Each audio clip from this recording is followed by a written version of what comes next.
রাসূল করিম সাল্লাল্লাহু আলাইহি ওয়াসাল্লাম বলেছেন, যখন তোমাদের সামনে কোনো বিপদ আসবে, তোমরা যখন কোনো বিপদের সম্মুখীন হবে, তখন যদি তোমরা এই দোয়াটি বেশি বেশি পাঠ করো, আল্লাহ রাব্বুল আলামিন তোমাদেরকে সেই বিপদ থেকে মুক্ত করবেন।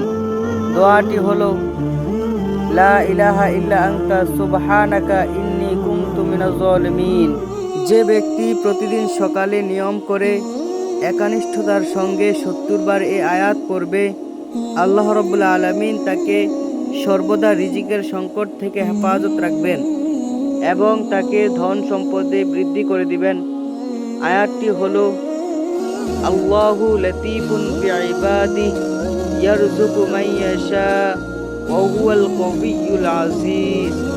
এরকম আরও নতুন নতুন ইসলামিক ভিডিও পেতে চ্যানেলটি সাবস্ক্রাইব করে রাখুন।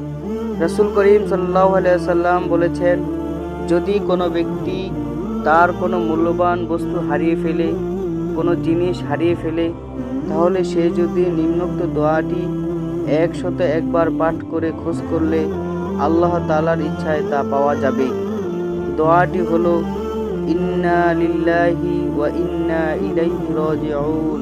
যারা বিয়ে করেনি তারা যদি প্রত্যেক নামাজের পরে এই নিম্নোক্ত দোয়াটি পাঠ করে, তাহলে আল্লাহ রাব্বুল আলামিন তাদেরকে একজন আল্লাহ ভক্ত, দিনদার, পরহেজগার ও আদর্শ স্ত্রী দান করবেন।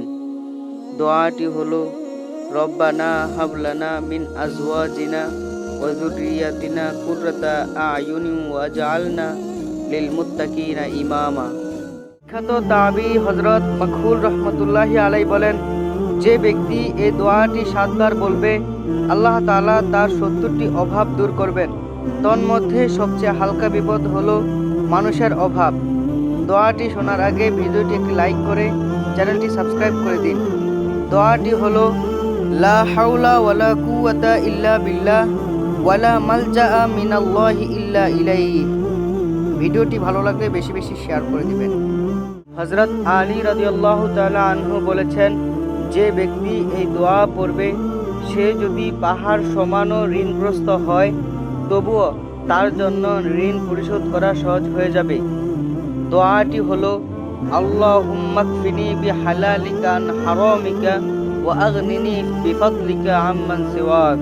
সহিহ মুসলিম শরীফে বর্ণনা রয়েছে, যে ব্যক্তি সকালে 100 বার ও সন্ধ্যায় 100 বার একটি ছোট্ট দোয়া পাঠ করবে, কিয়ামতের দিন তার চেয়ে বেশি সওয়াব আর কারো হবে না।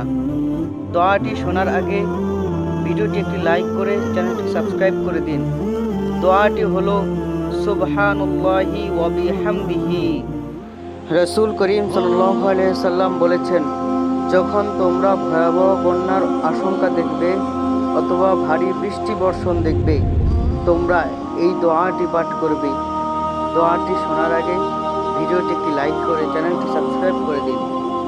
দোয়াটি হলো, আল্লাহুম্মা ইন্নী আসআলুকা খায়রাহা ওয়া খায়রা মা ফিহা ওয়া খায়রা মা উরসিলাত বিহি ওয়া আউযু বিকা মিন শাররিহা ওয়া শাররি মা ফিহা ওয়া শাররি মা উরসিলাত বিহি। যদি আপনি দুশ্চিন্তায় ভোগেন, টেনশনে থাকেন, তাহলে এমন একটি দোয়া রয়েছে, যে দোয়াটি পাঠ করলে আপনি শান্তিতে থাকতে পারবেন, চিন্তামুক্ত হতে পারবেন। দোয়াটি হলো, ইয়া রহিমু। এই দোয়াটি যদি আপনি বারবার পাঠ করেন, তাহলে আপনি টেনশন মুক্ত হবেন, চিন্তামুক্ত। কোনো ব্যক্তি যদি বিষণ্ণতায় ভোগে, তাহলে এমন একটি দোয়া রয়েছে, যেই দোয়াটি পাঠ করলে বিষণ্ণতা কেটে যাবে। যেই দোয়াটি বেশি বেশি পাঠ করলে দুশ্চিন্তা, বিষণ্ণতা থেকে মুক্তি পাওয়া যাবে। দোয়াটি শোনার আগে ভিডিওটি লাইক করে চ্যানেলটি সাবস্ক্রাইব করে দিন। ছোট্ট দোয়াটি হলো, ইয়া হাইয়ু ইয়া কাইয়ুম। যদি এই দোয়াটি বারবার পাঠ করে, তাহলে তার সকল বিষণ্ণতা কেটে যাবে ইনশাআল্লাহ।